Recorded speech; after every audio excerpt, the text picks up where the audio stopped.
Wow, spesialnya Malaysia dan tanah Arab nih.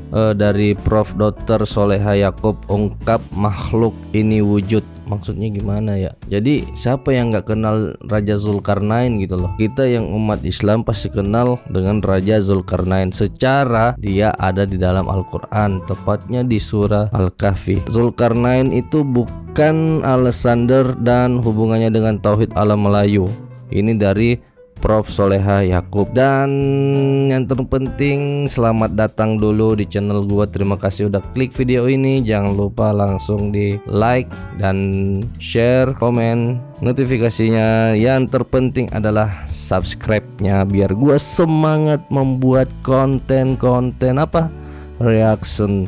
Dan kali ini gua mau nge-reaction video dari channelnya Demi Melayu. Sebelum itu gua doain dulu kalian, semoga Allah selalu memberikan kesehatan, keselamatan dunia akhirat, dilindungi, dilancarkan segala rezekinya, dijauhkan dari mara bahaya, dan yang terpenting adalah sehat bersama keluarga. Amin amin ya rabbal alamin. Jangan lupa langsung subscribe karena ini terpenting dalam mensejahterakan channel saya. Oke, gua udah menyiapin. Tunggu dulu, kita screen layar dulu ya. Gimana, udah nampak belum di layar?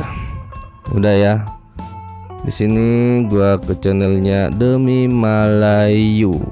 Subscribernya 21.900 dan di sini gue udah subscribe juga biar Demi Melayu channel ini semangat membuat konten-kontennya. Jangan lupa kalian juga jika pengen mampir ke channel ini langsung aja, dan jangan lupa di subscribe ya. Di sini juga udah gue siapin videonya. Zulkarnain bukan Alexander dan hubungannya dengan Tauhid alam Melayu, Prof. Soleha Yaakob.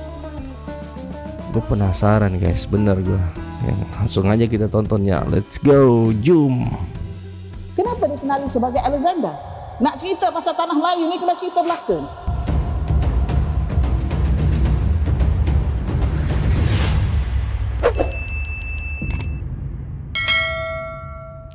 Jangan lupa dukung yang pertama, Ibnu Katsir channelnya ya. Apabila dalam tafsir Ibnu Katsir ada beberapa tafsiran lain, apabila menceritakan tentang Zulkarnain, untuk kita Zulkarnain mempelajari dalam dapat Al-Quran. ilmu lagi ini dari Prof. Jadi Soleha sekarang saya Yaakob dah ya. masa dekat akad kita Prof. dah beritahu pasal apa Zulkarnain ini sebenarnya.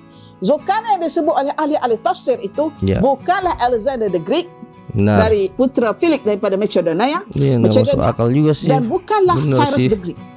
Saya terpaksa sebut di sini ya. Kenapa bukan Alexander the Great? Kerana Alexander the Great itu tidak pernah sampai ke alam Melayu. Kita ada peta di sini. Nanti pihak Demi Melayu akan tunjuk dalam slide ya. Ya, slide ni semua dah ada kat sini. Tidak pernah sampai ke alam Melayu. Even dia sampai ke India pun sikit dia bahagian India. Dia sampai sikit ke India dan tentera dia marah. Mereka sudah terlalu letih. Dan mereka kehilangan banyak tenaga dan keuangan. Jadi mereka, tentera kata kena balik semula. Jadi mereka tak sempat masuk dalam lagi ke India. Kita ada peta itu. Kemudian orang ini mengikut kata ahli tafsir hanyalah hidup 300 tahun sebelum zaman Nabi Isa AS. Oh gitu. Betul lah, Nabi Isa 1 AD. Jadi Alexander the Great ini 325 AD. Okey. Jadi kata 300 tahun je jarak antara dia dengan Isa. Kenapa dikenali sebagai Alexander? Kerana dia adalah orang yang membuka Iskandar, bandar Iskandariah di Mesir. Dia tulis dalam kitab tafsir Bani al-Iskandari. Orang yang membina bandar Iskandariah. Sebab tu nama dia Alexander. Iskandar dalam bahasa orang putih Alexander. Jadi bukan orang ni yang datang ke tanah Melayu. Okey, kemudian pergi. Oh, mungkin Cyrus the Great. Cyrus the Great ini dalam 550 BC. Dia 200 tahun atau 300 tahun lebih awal daripada Alexander tadi. Baginda adalah Raja Parsi. Raja Parsi yang amat dipuja oleh orang Yahudi. Kenapa orang Yahudi puja Cyrus the Great ni? Kerana baginda lah yang telah melepaskan orang Yahudi di Babylon yang ditawan oleh Nebuchadnezzar sekitar 800 hingga 700 BC itu, kemudian disambung oleh Nabonidus 700 hingga 600 BC itu, dan dibebaskan oleh Cyrus the Great ini, yang disebut dalam batu-batu bersurat Persia ada Zardashti. Baginda bukannya beragama tauhid, bukan beragama tauhid. Cyrus the Great ini dalam 550 BC, yang mana baginda lah yang membebaskan orang Yahudi yang ditawan oleh Nebuchadnezzar dan kemudian disambut oleh Nabonidus itu. Oh gitu. Dan hasil daripada pembebasan ini, maka pihak Yahudi amat mengagumi beliau sehingga membina patung. Stadium kan, kalau kita pergi dekat Iran memang ada stadium yang patung ada 2 tanduk itu. Dia nak refer kepada Zulkarnain tu, mempunyai 2 tanduk. Jadi orang semua terfikir kita ni kena tipu lah. Orang semua atas dunia ni terfikir, oh Zulkarnain ni lah, inilah Zulkarnain, Cyrus the Great lah Zulkarnain. 2 tanduk ini melambangkan Syarq wal Maghrib wa Syarq, timur dan barat. Timur dan barat, benar. Sebenarnya kekaguman Yahudi itu sahaja menceritakan kehebatan raja ini. Siapakah Zulkarnain sebenarnya?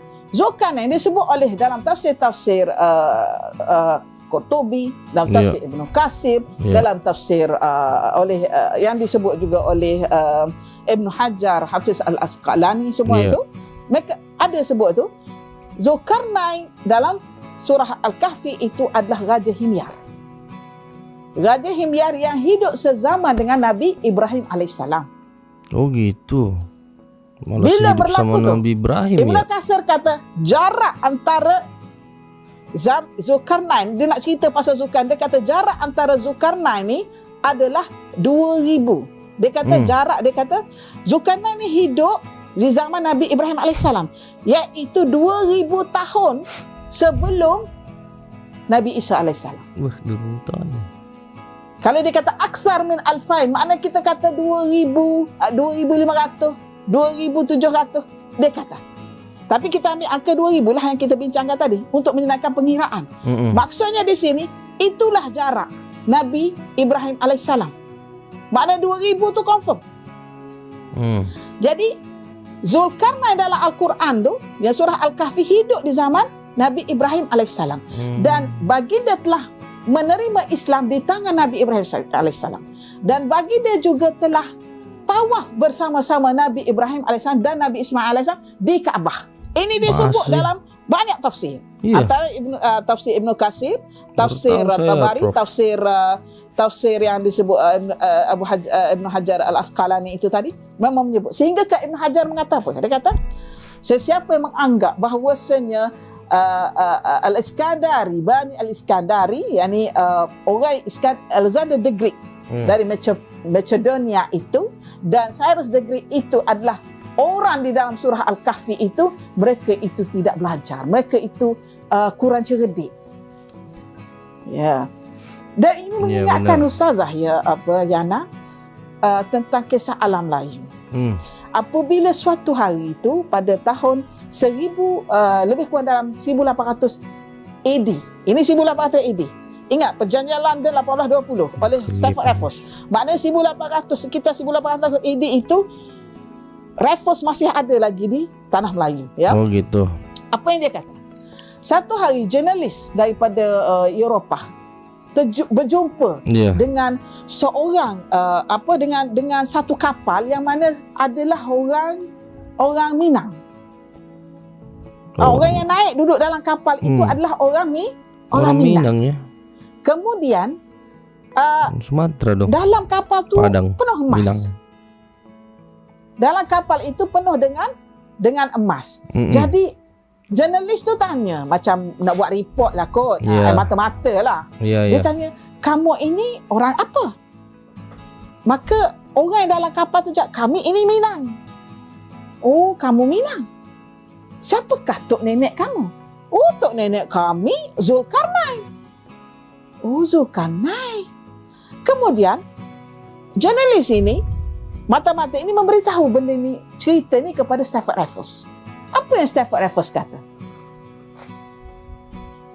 orang Melayu selalu suka mendekatkan diri mereka dengan nama-nama besar.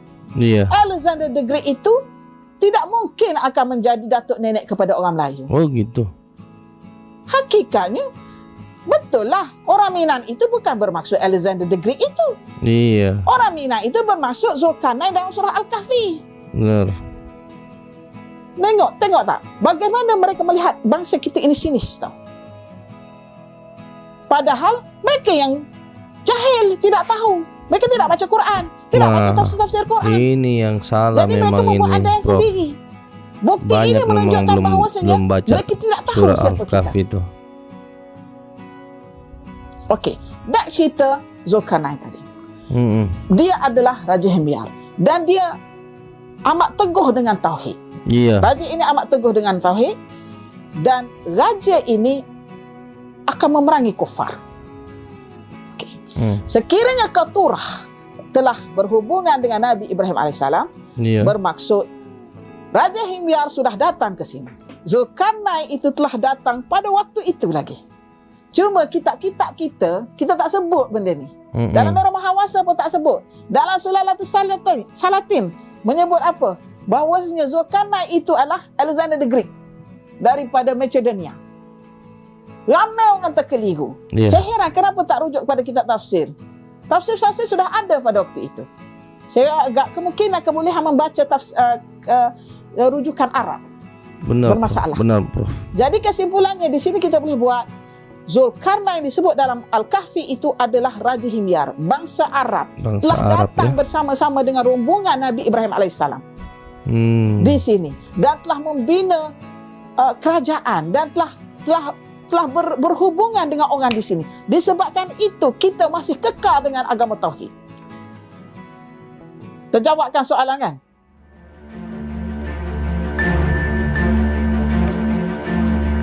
Udah ya.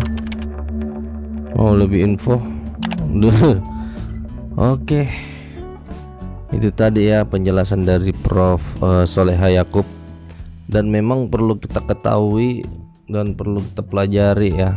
Ini sebenarnya Raja Zulkarnain dari mana asalnya yang sebenarnya, dan sudah dijelaskan juga dari Prof. Soleha. Semoga ini membantu bagi Anda yang mencari tahu siapa sebenarnya Zulkarnain dan bukan Alexander ya.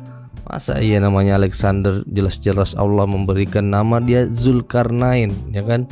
Zulkarnain di surah Al-Kahfi. Benar ini kata Profnya.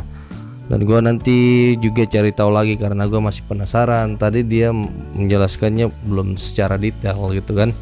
Nanti gue cari lagi ke siapa prof yang lain atau ustadz yang lain yang tahu fikihnya atau gimana ya tentang arti-arti dalam surah Al-Kahfi.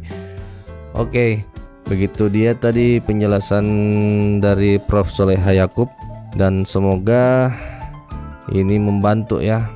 Dan bantu gua juga apa dengan cara subscribe gua, like, comment, and share. Jangan lupa notifikasinya. Oke, salam olahraga. Salam olahraga. Thank you.